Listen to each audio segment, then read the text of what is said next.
નમસ્કાર, આપ જોઈ રહ્યા છો વીટીવી ન્યૂઝ ગુજરાતી. હું છું અંકુર રાવલ. ગત 12 જૂનના રોજ અમદાવાદમાં સર્જાયેલી એક ગોઝારી પ્લેન દુર્ઘટનાના 2 દિવસ બાદ મૃતકોના પરિજનોને મૃતદેહ સોંપવાની કામગીરી શરૂ કરાઈ છે. ડીએનએ મેચ થયેલા મૃતકોના પરિવારજનોને અમદાવાદ સિવિલ હોસ્પિટલમાંથી મૃતદેહો સોંપવામાં આવી રહ્યા છે અને અંતિમ ક્રિયા સુધીની જવાબદારીઓ જે તે અધિકારીને સોંપાઈ છે.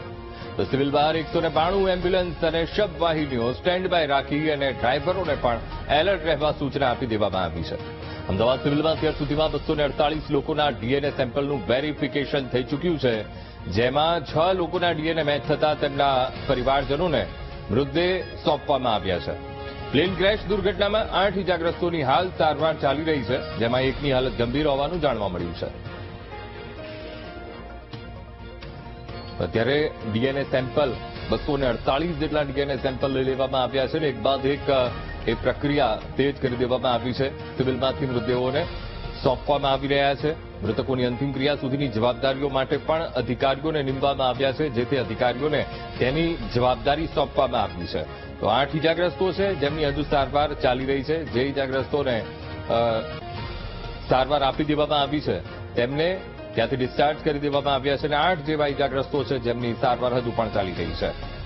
તો ડીએનએ સેમ્પલ અને ડીએનએ સેમ્પલ લેવાની પણ હજુ પણ કેટલીક પ્રક્રિયાઓ ચાલી રહી છે. સાથે સાથે 248 જેટલા ડીએનએ સેમ્પલ લઈ લેવામાં આવ્યા છે અને હવે ડીએનએ મેચ થતા એક બાદ એક મૃતદેહો એ સોંપવામાં પણ આવી રહ્યા છે. અંતિમ ક્રિયાની જવાબદારી જે તે અધિકારીઓને પણ સોંપાઈ છે. પરિવારો એ સાથે રહેશે. 8 ઇજાગ્રસ્તો હાલ સારવાર હેઠળ છે, જ્યાં તેમની સારવાર ચાલી રહી છે. સિવિલમાંથી મૃતદેહો પરિજનોને સોંપવામાં આવી રહ્યા છે. એક વાતાવરણમાં ગમગીની પણ છે, એ પરિજનોને દુઃખ પણ છે. સાથે સાથે આ પ્રક્રિયા પણ શરૂ કરી દેવામાં આવી છે, કારણ કે બીજા દિવસથી એ ડીએનએ સેમ્પલ લેવાની કાર્યવાહી તેજ કરી દેવામાં આવી હતી અને ત્યારબાદ ડીએનએ સેમ્પલ લેવામાં આવ્યા અને જેટલા લોકોના ડીએનએ મેચ થાય છે એ લોકોના પરિવારજનોને તેમના પરિજનનો મૃતદેહ એ સોંપવામાં આવી રહ્યો છે. આ ઘટના એ ક્યારે આપણો દેશ એ ભૂલી નહીં શકે. કેટલાય લોકો એવા છે કે જેમને કાળનો ભેટો થઈ ગયો છે. કેટલાય લોકો એવા છે કે જેઓ આ ઘટનામાં બચી નથી શક્યા.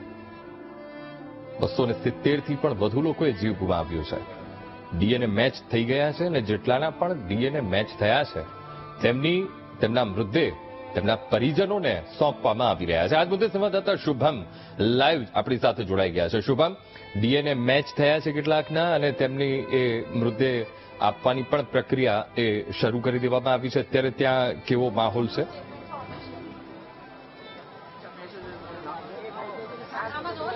ચોક્કસ અમદાવાદની જે દુર્ઘટના છે એક કહી શકાય કે આ દુર્ઘટનામાં અનેક લોકોએ જીવ છે તે ગુમાવ્યા છે. હાલ જે મૃતદેહો છે તેના પરિવારજનો સાથેના ડીએનએ સેમ્પલ છે તે મેચ કરવાની કામગીરી છે તે અહીં ચાલી રહી છે. મહત્વનું છે કે અત્યાર સુધીમાં 2 પરિવારોના જે ડીએનએ સેમ્પલ છે તે મેચ થઈ ગયા હતા અને તમામ જે મૃતદેહો છે તેમને પરિવારને છે તે હાલ સોંપવામાં આવ્યા છે. આ બંને જે છે કહી શકાય કે મૃતદેહો છે તેને પીએમ રૂમ છે ત્યાંથી જે કહી શકાય કોલ્ડ સ્ટોરેજ હતું ત્યાંથી બંને પરિવારોને છે તે આ બંને ડેડ બોડી છે તે સોંપવામાં આવી છે. મહત્વનું છે કે હાલ અહીં સિવિલ હોસ્પિટલ ખાતે 1200 બેડની સિવિલ હોસ્પિટલ છે તે ખાતે 190 જેટલી એમ્બ્યુલન્સો છે તેને સ્ટેન્ડ બાય છે તે રાખવામાં આવી છે. તો બીજી તરફ જે પોસ્ટમોર્ટમ રૂમ છે આ પોસ્ટમોર્ટમ રૂમ ખાતે પણ 6 જેટલી એમ્બ્યુલન્સો છે તે હાલ સ્ટેન્ડ બાય રાખવામાં આવી છે. હજુ પણ કહી શકાય કે વધુ ડીએનએ ટેસ્ટ છે તે પૂર્ણ થશે અને વધુ પણ ઓળખ છે મૃતદેહોની છે થશે તે સાંજ સુધીમાં આ મૃતદેહોને પણ